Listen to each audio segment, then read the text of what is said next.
2025 should be a great year, I think. You want a house that's been loved by the previous people. It's called $1 Million Red. No red door for me. I'm thinking about the floor plan. I'm thinking about the energy. I'm feeling the space. What's going on through your head? Happy wife, happy life? Absolutely.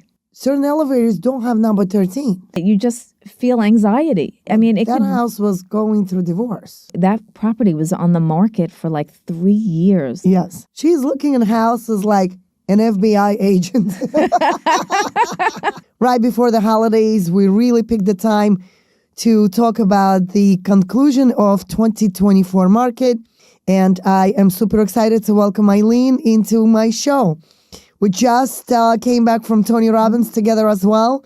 It was an amazing time together. It's always great to take the time and spend some time with your partners and business partners in outside of the business world, right? Some fun stuff and just work on personal growth, development on your mental psyche, really become a better version of ourselves. Absolutely. So I want to say thank you for joining me to go and to really have fun at Tony Robbins.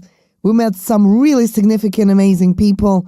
And I will turn it to you, ILEEN. Thanks for inviting me today. I've known you for about 15 years or so and helped you with various projects and doing Feng Shui to help you sell your house. Even before I was a real estate agent. You're actually one I'm the one that brought you into this. You kept telling me, do real estate. And finally, I said yes. Awesome. So here we are together after much time. And so here we are.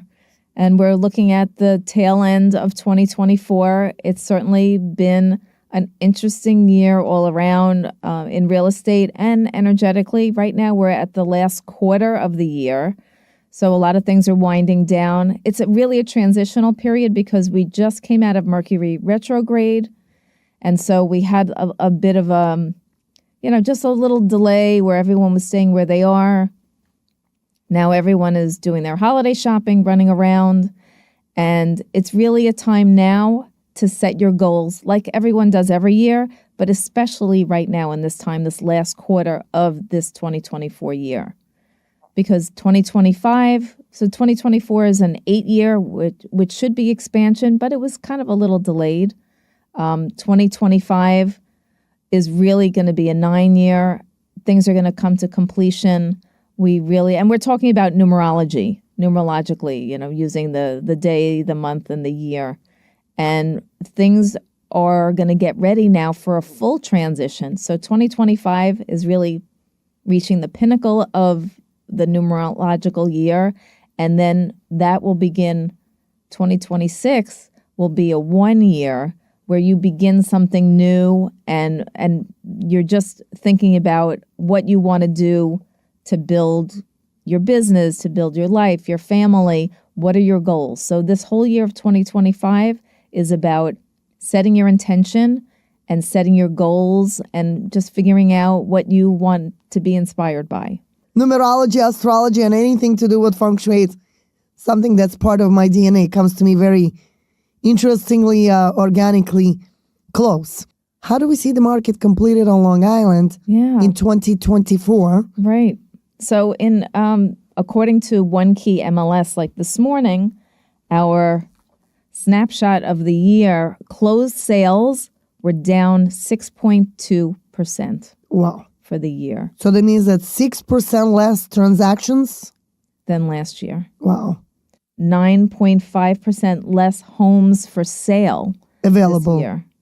And then for the year, the median price sales are up 10.3%. Wow. That if you had a home that you bought about a year or 2 or 4 or 5 ago, does that mean every single year, technically, the appreciation organically goes about 10%? Is it safe to say that? These are actually the price increases. Price increase for 2024. Right. 2024 versus 2023. Wow. Yeah, so that's a big increase for the median price. How many homes do we have available on the market right now? Under 1 million, there are 843 houses available for sale. This is on what area? Nassau County? Just in Nassau County. From 1 to 3 million, we have 503 houses for sale. And over 3 million, we have 175 houses for sale. Does that consider luxury? Yeah, absolutely. That last number is the luxury market. Luxury number. Yeah. Now, But I would say, honestly, anything over 1 million is considered the luxury market. Maybe plus 3 million is ultra luxury market, if we want to just separate that. how has the market performed with luxury market for the past year? Well, I mean, that's down also. The days on the market are up for the luxury market just because there aren't that many people up at that level. What about price points? Did people get their prices? So also, according to One Key, out of all the houses that were for sale, they came in 99.8% Close of to asking the original asking price. So as a whole, people were getting their prices. So that means that realtors were pricing it right. They were And homeowners were yeah. following their professional realtor's advice Right. to accept an offer and to move on with their life. Right. Or they actually listened to their agent when they were pricing it. So overall, the market did pretty decent in 2024. We did pretty decently for what we had on the market. But as you know, as a certified buyer's representative, I have a lot of buyers that are ready, willing, and able to buy that are not finding their houses because of the limited inventory. Well, take a look. We have less percentage of availability on the market, and people are getting their prices. The closed sales, in the end of the day, are much less. Right, that's right. So the statistic is clearly showing you this data where if anyone is interested to know exactly what's happening with the statistics, you're more than welcome, guys, to reach out to us. Call for your evaluation report because we have really, really customized special evaluation report for each and every homeowner. Now, when it goes back to the buyers, okay, let's touch upon some buyers because I know that you love working with buyers. I do. And you're very good with them.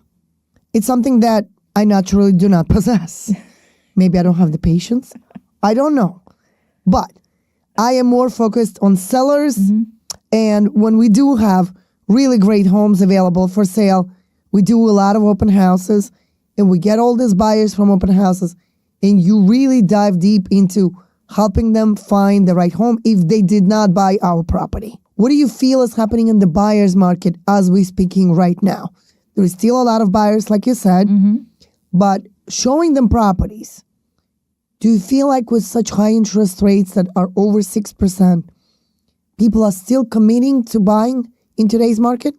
They absolutely are because life situations change for everyone and not everyone can wait for the rates to go down.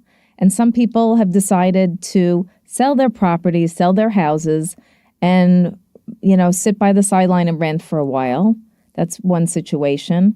And a lot of other people, they had a baby this year, they got married, they upsize, they downsize. They have to. Life changes. They can't stay in their situation anymore. It doesn't fit. It doesn't fit for them, for their family.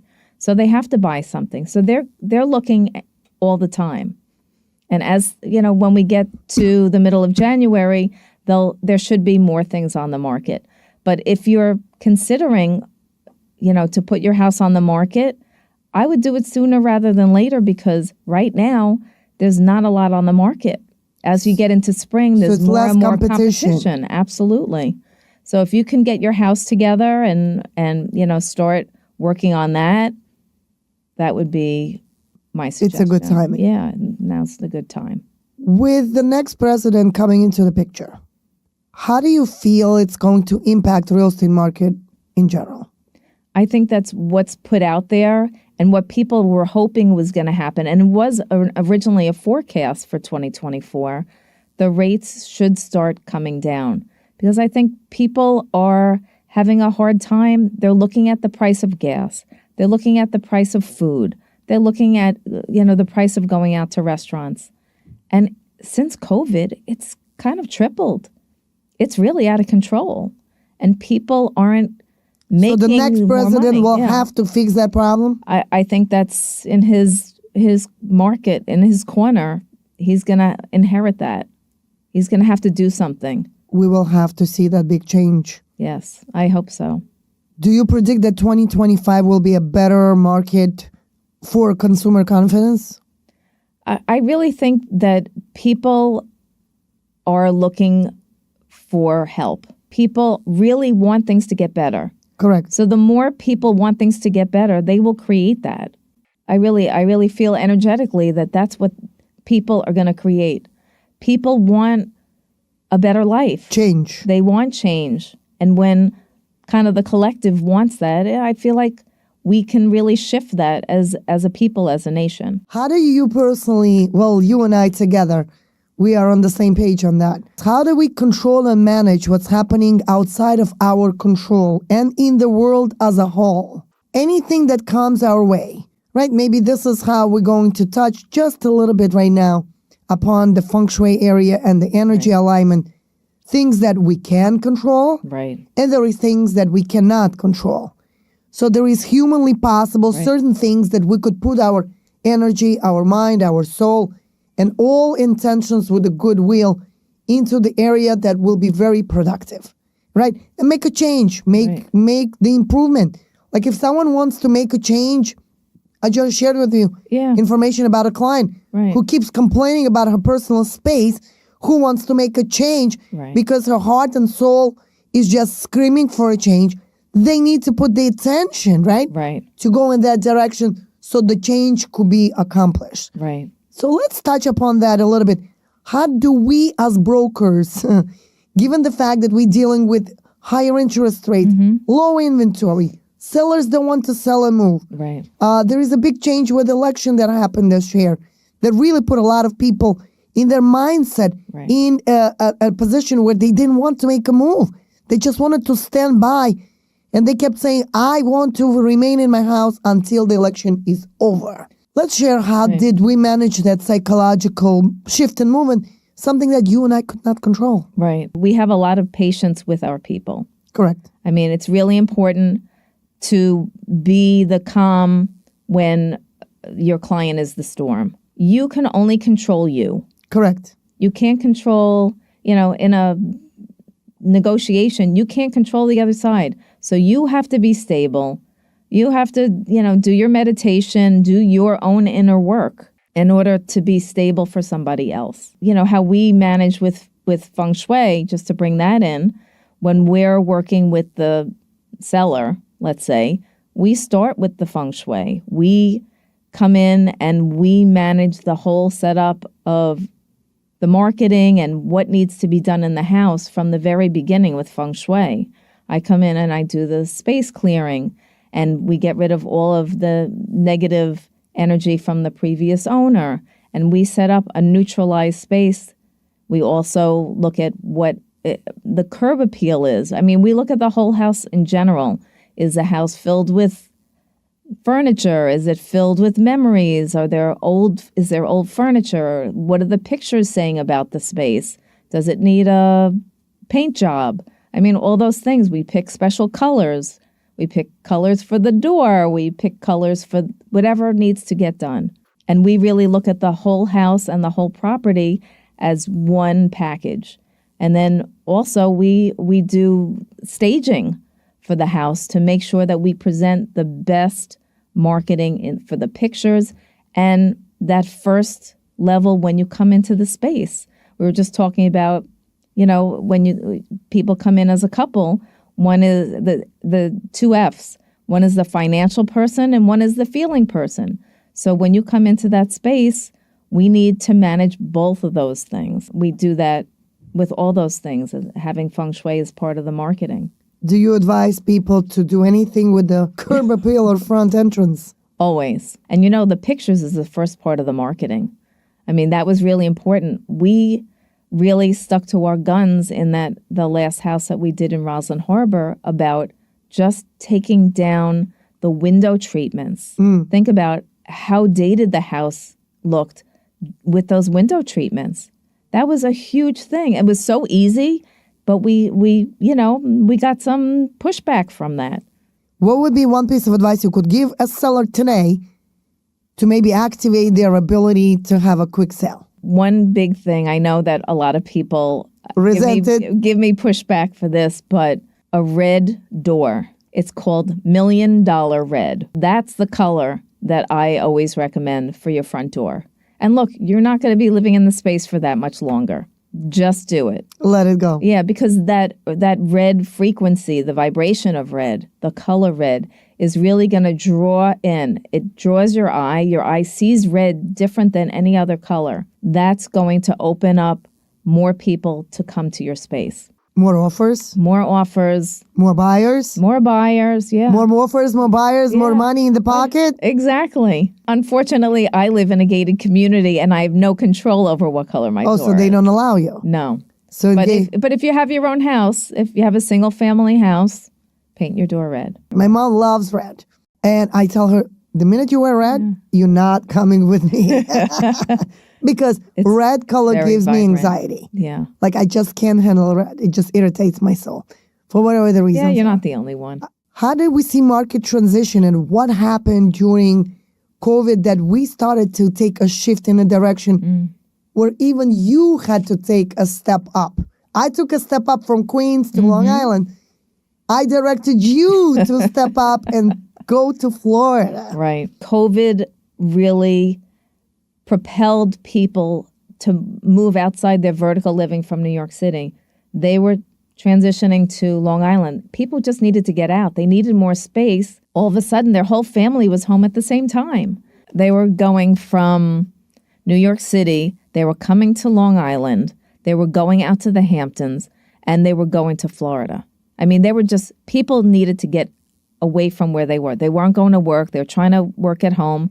They were running out of space. Most families have 2 income earners. That means, 2 people needed designated workspace. Everyone was on Zoom. I got my real estate license in Florida, and I started opening up Florida. I'm always thinking much bigger, right? Right.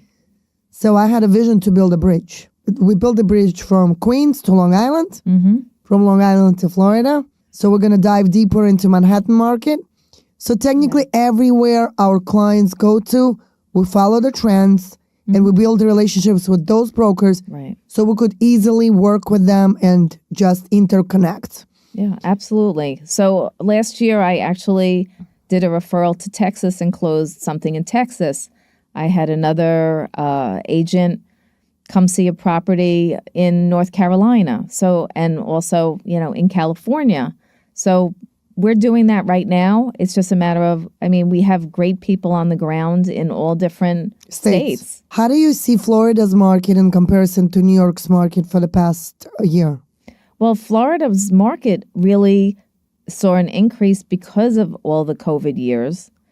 And now they're just building right and left all kinds of luxury buildings. And a friend of mine bought something in one of the luxury buildings in Miami, and they are really luxury buildings. You walk in, there's a designated coffee room, you get coffee. The security, it looks at your eye to see who you are. You're out at the pool, there's a pool person, they set up your pool chair. There's a game room. You have valet parking for your cars. It's really luxurious. I had my grandmother when I was younger. I've been going to Florida since I'm 12. All of a sudden, the amount of building that they are doing on the water, all those high rises, it's incredible. Highland Beach, in Boca, in Miami. Miami has seen a crazy increase just over the last 10 years. Everything on the water has changed. Everything in Miami has changed. Look, my parents went on their honeymoon to Miami Beach. Wow. It was all low-rise hotels and things like that. Now it's a completely different animal. The nightlife, the residences, the commercial space, the restaurants. Well, remember, I think, again, going back to COVID times, right? Yeah. I think Florida used to be a retirement state. Right? And it still is. Look, a lot of people from New York, New Jersey, Connecticut go down there as snowbirds. California, North Carolina, they're all down there as snowbirds. Who wouldn't want to? It's 2 degrees outside here yesterday. I know, but it shifted to the point where a lot of youngsters started to move in. Yeah. And because they're working from home, making it their primary residence. Absolutely. Yeah. So this is the shift that we witnessed after COVID. Yeah, especially Fort Lauderdale for younger people was really like a lot of people Family oriented, lots of and also just communities, young people who children. didn't have to work from home anymore. Why not live in paradise? Well, I think we witnessed singles moving there, Right. building their future, working from home, having the view on the beach and the ocean, right? Just Sitting with your laptop on the beach and the ocean. And the different lifestyle that is like, this is what I am dreaming about. I want to eventually be able to build myself a business where I could just be traveling different states, referring business, interconnecting with other brokers, showcasing different types of real estate in different countries and states, and still work, but not making it so where I'm glued to New York City only. And this is why I'm building my channel, because I want to open up that opportunity and possibility for myself and everyone that gets the privilege to work with me to get to that next level. How do you enjoy selling real estate in Florida? I mean, it's great. I just closed on a property in Boca Raton. And what I'm finding is kind of my niche down there, besides doing like luxury buildings on the water. I mean, that's great for my clients moving down from New York. A lot of people have their parents have moved to Florida many years ago. And as they get older, they have to go to assisted living or maybe they pass away. So what I did with this last house, it was actually a friend's parents who passed away. I have resources down there to empty out the house, sell the valuables, then sell that to the next family.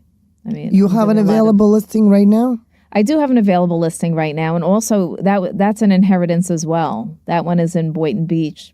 Beautiful. I had them, they did some renovations in the bathroom and kitchen and the garage, and that's in Aberdeen. So you're virtually managing the showings? I saw you getting a phone call yesterday. Yes. So like New York, I have a team of people in New York and I have a team of people in Florida, and I could go back and forth. I mean, that's kind of what we all dream of, right? Absolutely. Yeah. So I could take care of both of them. And look, Florida's close enough. If I have to get on the plane to do something, it's only 2.5 hours. Well, you have family there. I do have family there. So you don't have to get into a hotel and schlep to I got a car. I got a room, Nice. I want you there every month, actually. I wouldn't mind being there every month. I can go for 1 week out of the month. So let's really talk about Feng Shui. Okay. And this is what your passion is. Absolutely. When it comes to Feng Shui, I know that a lot of people are super attached to their space. How do you help clients disconnect? So usually what I do is, the first thing I do is I come in and do something called space clearing. And what that really is neutralizing the space for the next family. This is probably one of the most important things to do when you're selling your house.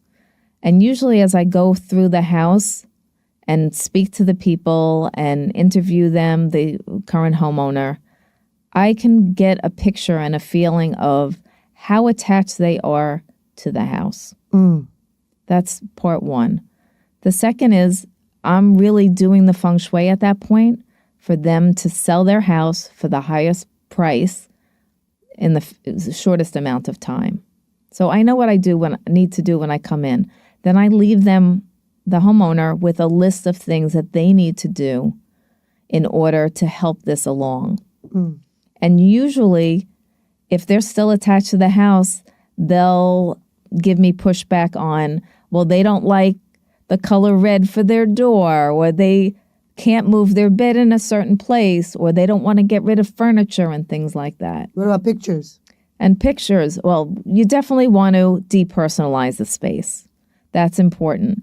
Declutter, depersonalize, and get rid of furniture and things that you are not taking to your next place. I think those are the top 3 things to do when I come, when we come to a house and they want to sell their house. Those are the top things to do. And we did have a client that gave me a ton of pushback that, that I was there every day talking to them every couple of days. So did you get rid of all the old, dead flowers? And did you, get rid of some of the furniture? And we need to make space. You can't have clutter around. You can't have piles of books, collections of things. You need to get rid of that stuff at that time. How is it affecting them that's resulting in their ability to make a decision to move on and let go? So if you have a lot of things, if your house is filled with stuff, if your house is filled with stuff and you can't move around, it is like clutter in your mind. Mm. And if you've been living in a house a long time, you walk past things in your house that you don't even see anymore. You need that second pair of eyes to come in and say, okay, you need to move this. They probably haven't even looked at that pile in a long time. What I'm noticing that a lot of people, when they age and get older, right, they lose the ability and the strength to do it on their own. Mm-hmm. Then the kids most likely don't want to be bothered and deal with it. And that's where I'm noticing that a lot of homes wish that they could go on the market, but they cannot because they're super cluttered. Right. And they just can't bring the house to that stage and level where they could have pictures and videos and all that great stuff so they could go on the market to get the most money for it. Well, that's so a very good... I think we're losing a lot of... Yeah. I think we're losing a lot of inventory just because for that reason. Well, I think that people have to understand that we're the professionals. Right. If they're not following what we do, they're going to lose money. Correct. If they follow everything we do and everything we say, all of our advice, Feng Shui, home staging, marketing, pictures, all of that stuff, they are not going to get as much money for their house. National Association of Realtors talks about it all the time. Right. Houses go for more money and quicker when it's staged, when it's clean, when you do Feng Shui. When it's listed with a professional realtor. When it's, Joe Schmo is not selling it. Right. You're not doing it on your own and flying by the seat of your pants. Well, doing it on your own with the security reasons, I would never allow no one. No. Especially nowadays with all the scamming going on. I would never allow anyone in my house unless they are qualified. Right. They must be qualified. They must be pre-approved. This is not a museum. We need to make sure that, especially nowadays, majority of the homes that are listed on the market, they are close to $1 million and up. Right. Yes. So people need to be very well qualified before we even bring them out. So if I were to sell my house, I would never want to bring non-qualified buyer. Right. Just because I don't want to have someone coming through my house, falling potentially in love with it, and then not being able to buy it. So therefore, having a professional realtor who has the connection with mortgage brokers that could get them pre-approved right there, if they're not pre-approved yet, is the most important fact when you're selling a house.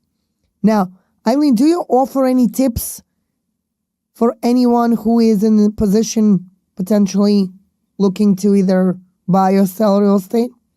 Actually, Feng Shui tips, I should say? Actually, as part of this podcast, we're going to offer a special, with a special promo code at the end of our time together for people to get a list of, the top things that people can do to prepare their house for sale and what people can look for as a buyer in a new house. So this is not ChatGPT or AI information. This is from me. This is ILEEN's approved list. Right. With the tips for buyers and sellers. Correct. That anyone can do right now today to be able to sell their property. To prepare their house for sale. And plus, do you offer, you said, coupon code? Yeah. Actually, I'm going to offer also a $50 coupon if people stay tuned for their own personal Feng Shui consultation by me. Excellent. And they can do that either in person or virtually. Very good. So all people need to do is just reach out to us or download. So what they could do is they could email me at fengshuischools@gmail.com. And in the subject line, put podcast 2025, and I will, send them that information. They could just give me their name and phone number, and we'll go ahead and send that to them. How do you leverage Feng Shui with what you do? Do you offer your services or consultations when you first, let's say, come in through the house? If we're meeting with a seller for a listing appointment, I include that in our in the package. Right, in the package with the pictures and things like that. Of course, the home staging is always separately. Correct. But the Feng Shui I always do for all of my sellers. I think it's very important. And I do my own home staging as well as bringing in furniture from other companies. So, but I know, and I can work with them because I know what has to go out and where to position things for maximum benefit. Remember how the daughter ran into the house and said, "Oh, Mommy, we should have done it when we were living here."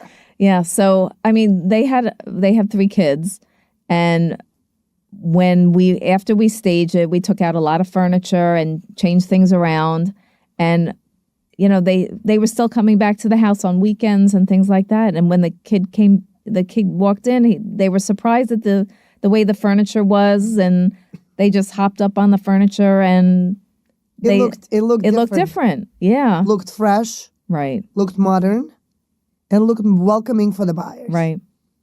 Now let's talk about the just buyers. One special thing about that house also with one of the children, they actually wrote a thank you letter to the house and for the new people. And they had left it on their desk, which was really heartfelt. I mean, they really had loved this house. And honestly, when you're buying a house, you want a house that's been loved by the previous people. Wow. That they had a really good life there. Every house has a story. Correct. And it's like there's a movie going on in the house, and all the family members are each of the actors. Whatever the movie is, it could be, Friday the 13th, or it could be The Notebook. Right. I mean, you a lot of times don't know what's going on there.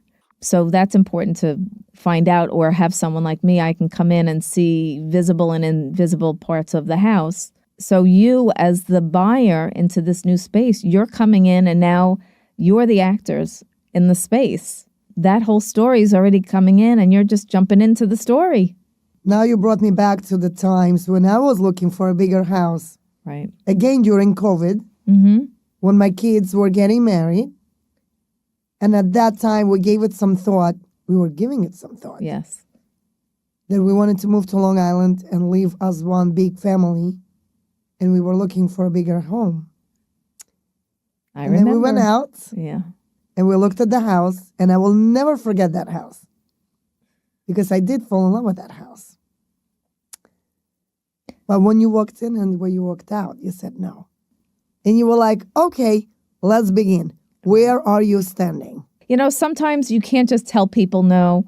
You have to take them around so they can see what you see. I want to pause you for a second. Guys, when ILEEN is looking for houses, she's looking at houses like an FBI agent. Like you could look at a spiritual FBI agent. Like I cannot connect with you when I'm looking at houses because I know that you are in your own world. It's like you analyzing the space, the area, the locations, the angles, the doors. I am like so disconnected with you at that moment where we're looking at homes. Because when we walk through the door, I have never, there is no idea what's going on through your head. And I'm always like a little kid. So what do you think?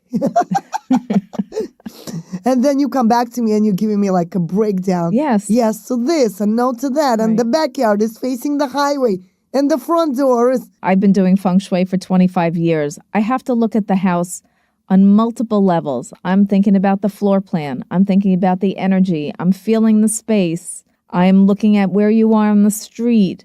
What's in the sky? What's around you? I'm looking at it. I go online and I Google Earth and I can see what's around the house. I mean, I am an investigator. And at that time, I just said, well, first of all, the house was on a T intersection. So it's What when does that mean? So it's when the streets look like a T and there's a street coming straight at your house. Conflict? So yeah, so it's like constantly being hit by energy. And and just on a mundane level, what would happen if a car coming straight lost their brakes? They come right through your front door. And think about how many times a year on the news the nail salon gets hit by a car coming through the window. The video store, I remember every year there's at least 3 to 5 times. Through. Right. So if you're at the end of that, you are constantly feeling the energy coming towards you. And now that can translate to you're just not feeling right. It could be a health issue.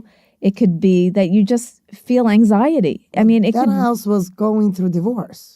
And that was when we didn't get to the inside yet, but that could cause a divorce as well. So obviously they never try to fix it, or there are some feng shui cures to fix that.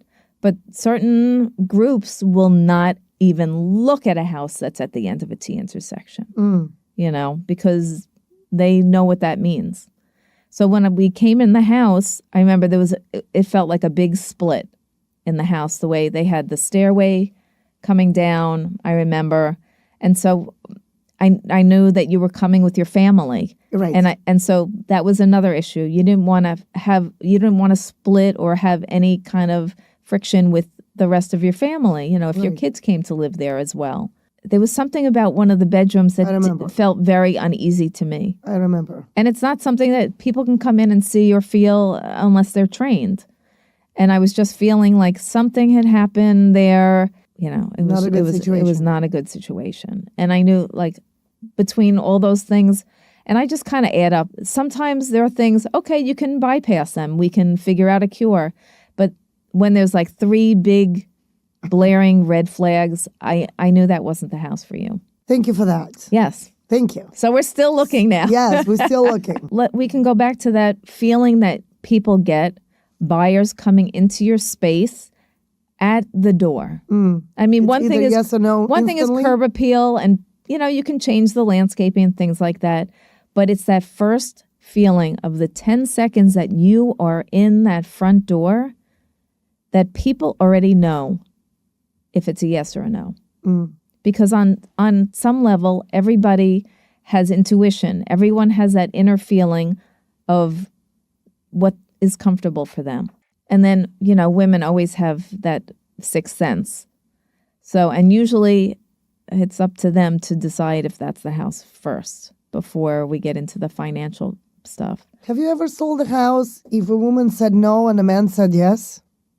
No. Happy wife, happy life? Absolutely. When it comes to buyer, what services do you offer them if they become your clients? We know that National Association of Realtors, right now, this year specifically, came up with a new law that they recommend that every buyer gets representation. Well, they're requiring you to sign some kind of contract. Right. So it's a buyer's agency agreement that we have, that we offer to sign.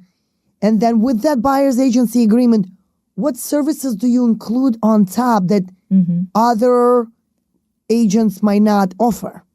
So it's the same way, like people coming into the house, if they really like the house. So I make sure that I see all the things in the house. I look at it from a feng shui perspective as well as from a realtor perspective, because I want to make sure that they get a house that they're going to be happy with. I use my feng shui knowledge when I'm choosing a house with them. When you're talking about happy, yes. Let's say if I called you and I said, I really don't think that for one of my clients, as they stating, that they have a good health.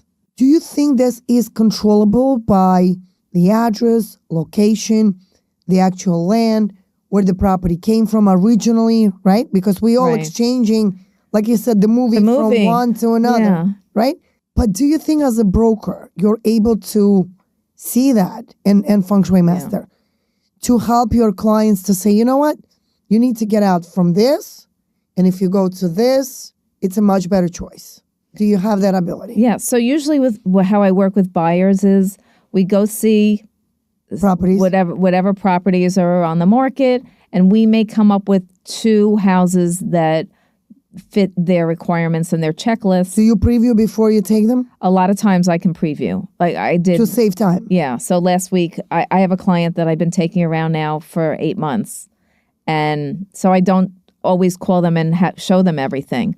Sometimes during the week, they'll have a broker's inspection and I can go in and I nix this Preview. other house. Yeah. And I knew it, honestly, I knew it at the door. But of course, for my clients, I still have to walk through the whole space. I mean, immediately I just had a feeling at the door. And as I walked in, I said they had an assistant taking me around.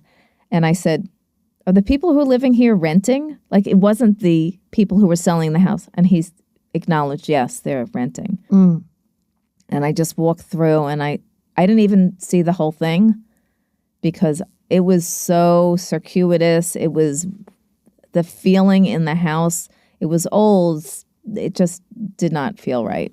They sold off part of the property and they were already building 2 houses next to it. And in my mind, the seller already got their money's worth by selling off the property. Now they were left with this old house from like the 18-something. And it was falling apart. It was not the right house. But so I do preview a lot because it saves the time. I wanted them to see all the houses that they can at that time. So buyer client, you could give these services to if they ask for it. Right. So we're talking about, the NAR ruling is basically, I don't go out unless someone is signed with me because Correct. I want to be able to give them my top AAA service. Correct. And I can't really do that if they're going out with 5 different people. I'm spending my time with my people. Right. They're getting 100% of my time. It just doesn't make sense. Doesn't work. Right. I can't give 100% if you're not giving 100%. And there's, a loyalty factor. I have other people to work with who are willing to commit to my time. And I'm willing to commit to their them. time. Yeah, absolutely. We pretty much know and hear a lot of developers right. and investors, right? Do you come in to give them advice to allow them to say yes to taking down certain walls or the windows or move things around or close off or take down certain parts of the house completely? I think there was a house in Great Neck that I once listed that was burned down. I had no idea. And when you came in, you told me right away. Yeah, that was one of the first houses that I came in as your Feng Shui master on an actual property. Yes. So that property, I remember that property was on the market for like 3 years. Yes. It had partially burnt. An investor came in, did the renovation, and it was not selling. I mean, and it was beautiful. Also number 4. Do you remember? Right. Yeah. So there was few parts. There was this was multi-level. Selling. Right. So it was a number 4, which in Chinese and Feng Shui, it sounds like the word death. It's a homophone for death. So we worked on changing that with the post office. So they changed their number. And I found out more and more information. And that house was built after this other house. So it was a property that was cut in. It was divided in 4 pieces. Oy. And so on some level, that house was crying. Was upset. Yeah. That it was disconnected from the rest of the property and that was one of the issues. I know it sounds like a very really far-fetched thing. Does land really, does Mother Nature really grieve and cry? Yes, absolutely. When we do things that are not fair? Chopping down. There's a movie, House of Sand and Fog. Go watch that. That's a very Feng Shui movie. House of Sand and Fog. Yes, and they chop down all the trees to see the beach for the house, and their lives go to pieces. Really? So back to the Great Neck house. So the Great Neck house, we changed the number. I did a Feng Shui ceremony that tied it in and reconnected it with the earth. And also because part of the house was a fire, So that was gone. So it's like, losing a limb and then putting an artificial limb on. It's still not fully connected. And so I did a ceremony where I really connected the whole entire house, and it sold within like a couple of months. And it had been on the market for years. So how do you give a consultation after the purchase? If anybody, after they buy a property with you, to give advice for renovation ideas? I always offer my services later on. And it's very important that once the other people are out, that you do a space clearing again and you set it up for your own life and your own goals. Because Feng Shui works on many different levels. And these people were going to do a renovation. They were going to do a kitchen and things like that. And I said, please, because I can already see if they had mentioned taking down certain walls, I can already see they were creating a situation where they were going to have a Feng Shui problem. So I asked them, I said, please call me. I'm available for you. I will always, work with past clients. I mean, I think that's absolutely goes without saying. And they did create a situation which I was trying to avoid. And they had to have a crazy operation and things went awry. And so they changed the door without doing it on an appropriate day. Dates. It's just aligning with the astrology and the house. It's like so your bed, your desk, and your stove are the most important areas of your house. But that front door is where you connect the interior energy with the exterior energy. That's where all opportunity and life comes in through the front door. That's where all the energy for living comes. And when you change your front door on a day, it could have been a bad luck day. They could make their life so much better if they followed much easier. Wouldn't you rather just like have your life going along like this instead of up and down and up and down? And that's what Feng Shui can do for you. Whether you believe it or not, it can still help you. Absolutely. It's like you don't know if this particular supplement is going to help you, but your doctor said to take it and you feel better. Miracle happens. Yeah. So do you believe that when developers and investors build in general, do you believe most of them follow Feng Shui Masters' direction? And is it a good idea for the new buyers? So I wish that architectural schools actually taught Feng Shui. Honestly, if you can get the architects to do that, that would be half the battle. Really? But they don't. And sometimes, I got called in on a development in the Hamptons that was being built, and they were trying to figure out where to put the streets, the roads, and where the houses were going to be. And so we drove. Most of it was still raw. They were building some models already. And I said, okay, so the houses in this section will sell faster than the houses in this section. And if you make these houses a little bit bigger on a bigger piece of property, since it was going to be an area that was going to be a slow sell, you have to do something to balance out kind of the negative part of the Feng Shui there. And he sold them all almost right away. Everyone, Feng Shui, I believe, is aligned with astrology and numerology, and it's so all interconnected. And some of it's just common sense for humans. Energy. Yeah. It's all about energy. We know half of it. Half of Feng Shui is just common sense. How do you see the lifestyle on Long Island during the winter? You know what? I think that... What is activities that are so popular that people usually like to have on Long Island, and the reason why people move there? Well, I think that, people move to Long Island for the space and the lifestyle, whether it's the country clubs and things, things that you do during the summer are easy to realize. The pool, the beach. Living on Long Island, you're not more than 20 minutes from the beach, no matter where you live. That's great. In the winter, it's a little bit harder, but it's great. There's ice skating, there's bowling, you could do karaoke. You can do Top Golf is like an indoor-outdoor golf place. So you could play golf. You could play golf all year round. You're not going to be on the. Some of the golf courses are open. There's always something to do. It's a great place to live. How long have you been living on Long Island? I've been living on Long Island for 50 years.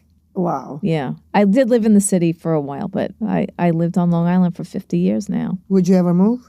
I think I'll always have a place on Long Island.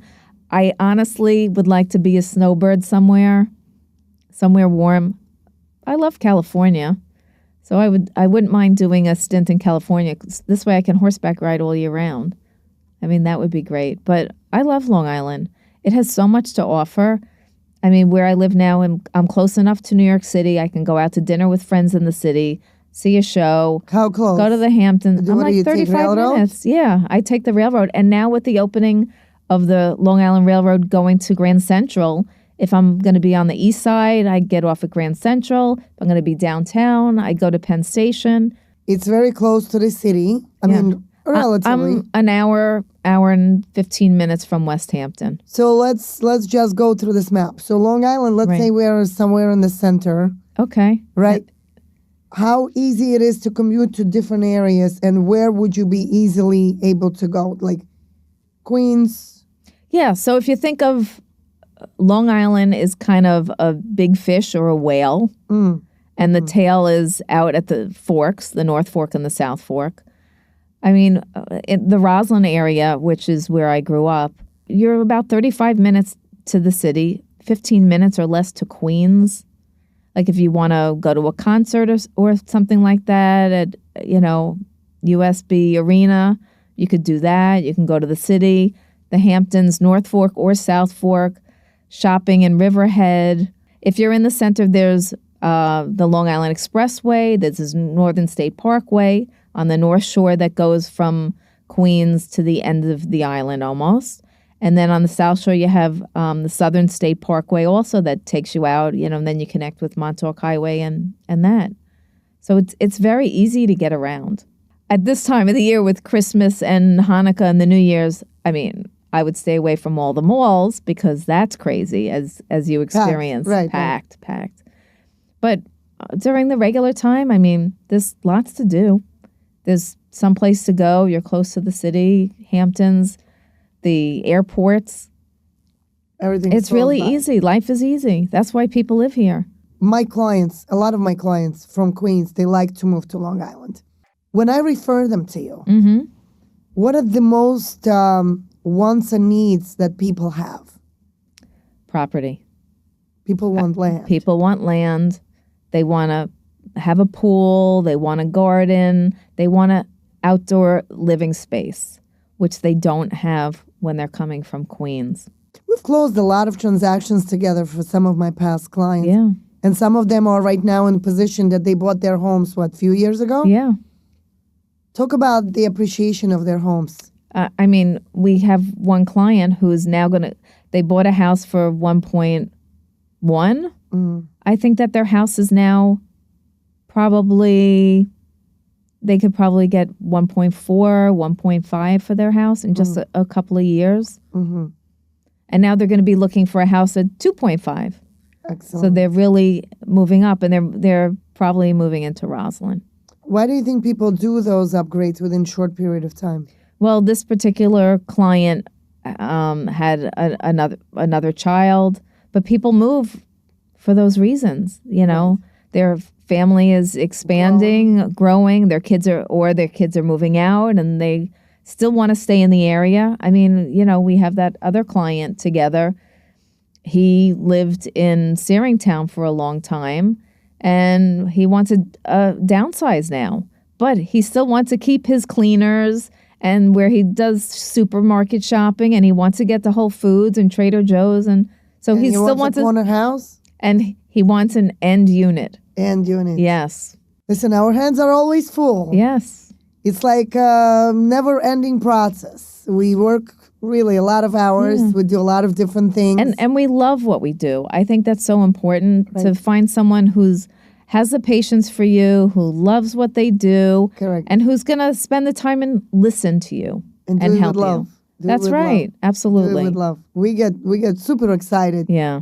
when it's time to get to the closing, not only because, of course, to get rewarded with all the hard work we put in. I don't think many people understand that we work on commissions. We don't get paid on hourly basis. Right. So we only get paid when we close the deal. That's correct. But in the end of the day, we represent many different types of clients. Right. We have clients that like to have different lifestyle, and we really, really have to be able to hear them and be in a position where we really carefully represent them with their wants and needs and pretty much do everything to satisfy them so we could get to that closing table with them and celebrate that moment together. But as you know, a lot of times their wants and needs, they outline them, and then they get to another house and they fall in love, and all that whole checklist could change. Well, that's the cycle of life. Actually, I was listening to Tony Robbins' very interesting episode today where he talks about the fact that we never stop learning and growing. I mean, normal people. Okay, let's talk about normal people. There is a lot of special people that just don't want to work on themselves, and you could scan them through within very short period of time that their life is like a tornado, right? But it's their choice, so you can't influence those that do not want to be helped. You can only work with those that can. But in the end of the day, I want to talk about people that constantly learning, growing, wanting, having the desire to improve, to impact, to improve their businesses, to improve and really expand with everything that they're doing in life. And of course, the homes. And they traveling the world.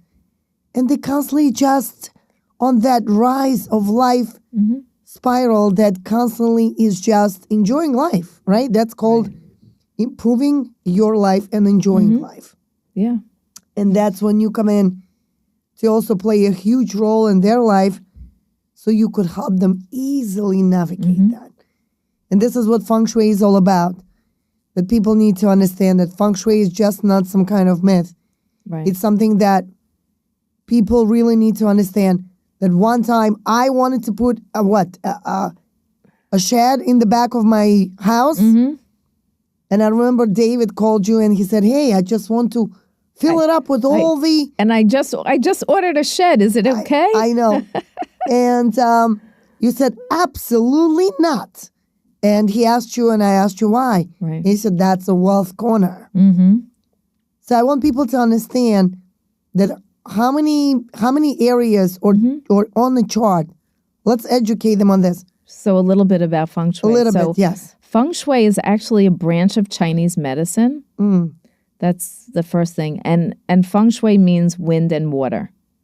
And what we do is we use this energetic map, which it's like a grid, it's like a tic-tac-toe grid. It's got 9 different sections that represent different areas of your life. There's an area for family, for wealth, for fame, for relationships. There's a female area, there's a male area, there's a children area, helpful people, career, knowledge, and health. And that's just the first level. Then it's overlaid on that same grid. There's colors that are associated with each area. There's body parts that are associated with each area. My type of Feng Shui, because there's thousands of different types of Feng Shuis, just like there's different types of dance. So the one that I do is called BTB, or Black Sect Tantric Buddhist Feng Shui. And what I do is I look at the energy. I read the qi. And the most important thing is that front door, which is called the mouth of qi. That's kind of how your life experience comes in. And by overlaying this over your floor plan, we're looking at the shapes. We're looking at architectural elements. We're looking at what's around your neighborhood. We're looking at things that are visible and things that are invisible. Most people don't want to live next to a cemetery or have visible cemetery in the backyard. When you see all those horror movies, what happens at the cemetery at night? All the crazy people come out.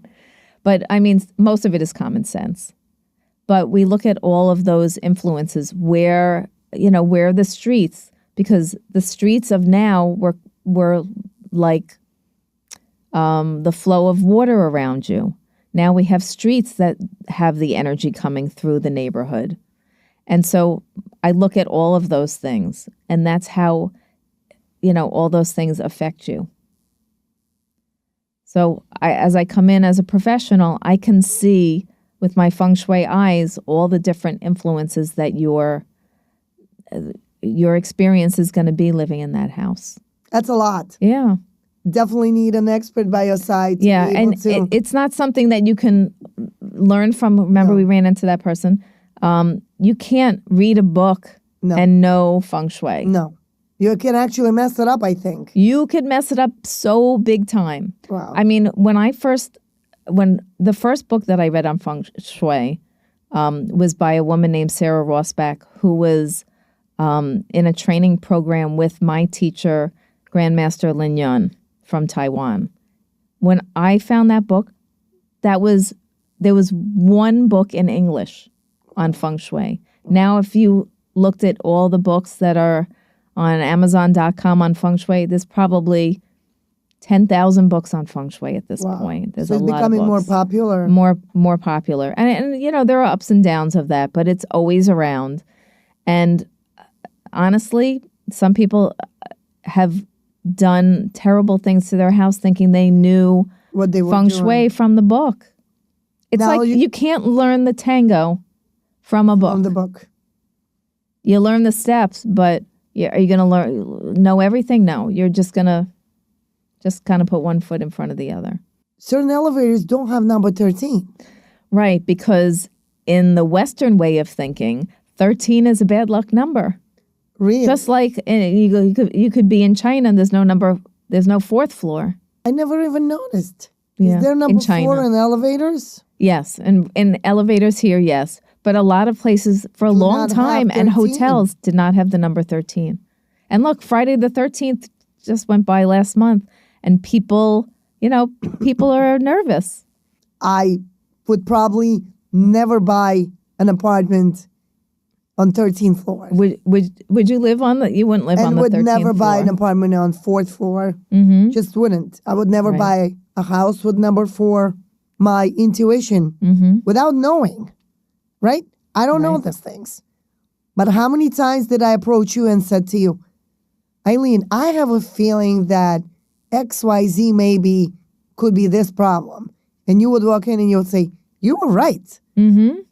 And it's maybe like, you know how they say, you become who you surround yourself with? That's right.